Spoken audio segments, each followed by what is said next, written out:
Bonjour, bienvenue au message lumière de la famille Myriam. En ce premier dimanche de février. Oui, en ce premier dimanche, on pourrait dire presque le dimanche de la joie. C'est l'évangile du bonheur où Jésus nous donne le chemin à suivre pour être heureux. Les béatitudes. Oui, alors cet évangile de Jésus-Christ est tiré de Saint Matthieu. En ce temps-là, voyant les foules, Jésus gravit la montagne. Il s'assit et ses disciples s'approchèrent de lui. Alors, ouvrant la bouche, il les enseignait. Il disait, « Heureux les pauvres de cœur, car le royaume des cieux est à eux. Heureux ceux qui pleurent, car ils seront consolés. Heureux les doux, car ils recevront la terre en héritage. Heureux ceux qui ont faim et soif de la justice, car ils seront rassasiés. Heureux les miséricordieux, car ils obtiendront miséricorde. Heureux les cœurs purs, car ils verront Dieu. Heureux les artisans de paix, car ils seront appelés fils de Dieu. Heureux ceux qui sont persécutés pour la justice, car le royaume des cieux est à eux. Heureux êtes-vous si l'on vous insulte, si l'on vous persécute, et si l'on dit faussement toutes sortes de mal contre vous à cause de moi. Réjouissez-vous, soyez dans l'allégresse, car votre récompense est grande dans les cieux.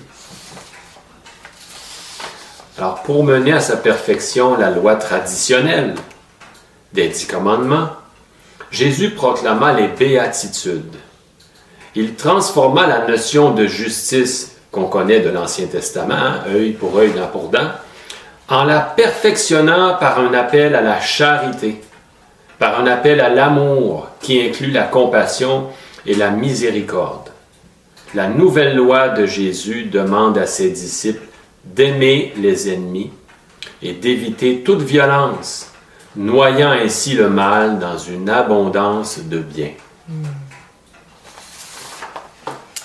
Moi, ce qui m'a frappé juste dès le début, c'est que, voyant les foules, Jésus gravit la montagne.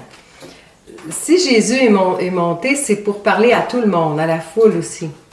Pas juste à ses disciples et à ses proches. Sinon, il serait resté là, il aurait mis une petite roche, je sais pas, il se serait assis, puis ça aurait été correct, là, tout le monde l'aurait entendu. Mais il a gravi la montagne pour parler à tout le monde. Et ses disciples s'approchèrent de lui. Et ça, je trouve ça beau parce que c'est seulement ceux qui sont très près de Jésus qui vont entendre les petites explications, l'explication, qui vont entendre ses commentaires parce que il faut qu'il parle fort, il faut qu'il parle haut pour tout le monde, mais là, c'est une intimité. Alors, je trouvais ça beau.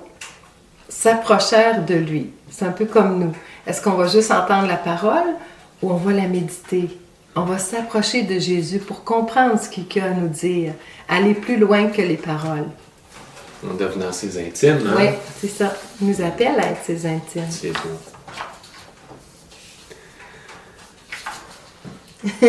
Et... De toi.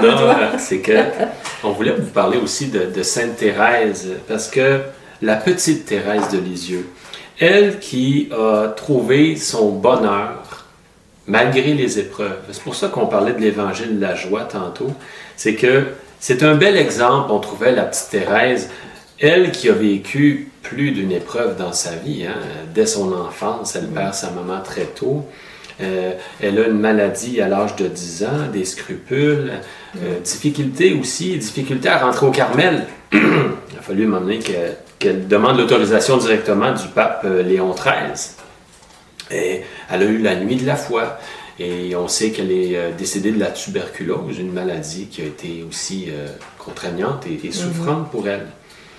Et malgré tout ça, on voit qu'elle vit les béatitudes. Ouais. Elle est heureuse dans toute cette difficulté. Elle voit plus loin. Hein? C'est l'espérance à travers toutes les difficultés, l'espérance du plus beau. Elle a un beau petit poème. On a juste pris un paragraphe, c'est tout. Oui, c'est le poème numéro 45. Et on sait, juste avant que tu lises, Mado, qu'elle a écrit 62 poèmes pas mal vers la fin de sa vie. Alors, c'est pas un poème écrit à l'eau de rose, là, dans le début, tout allait bien. Non, c'est vraiment à la fin de sa vie qu'elle a écrit ces poèmes-là. Ma joie.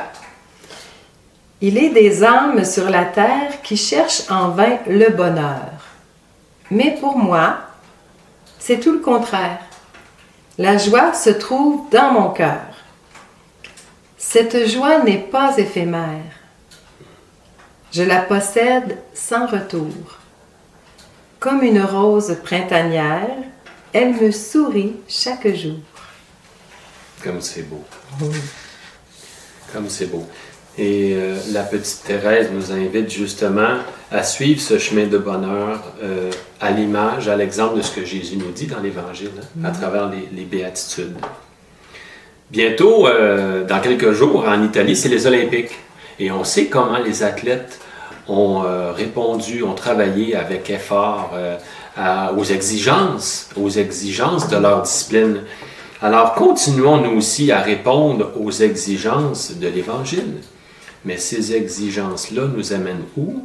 Bien, on le voit dans les béatitudes, ces exigences-là nous amènent au bonheur. Un bonheur éternel. Le bonheur éternel. C'est plus qu'une médaille. Voilà, qui nous fait entrer dans la joie de l'Évangile. Et on pourrait terminer avec Paul, à la fin de sa première lecture.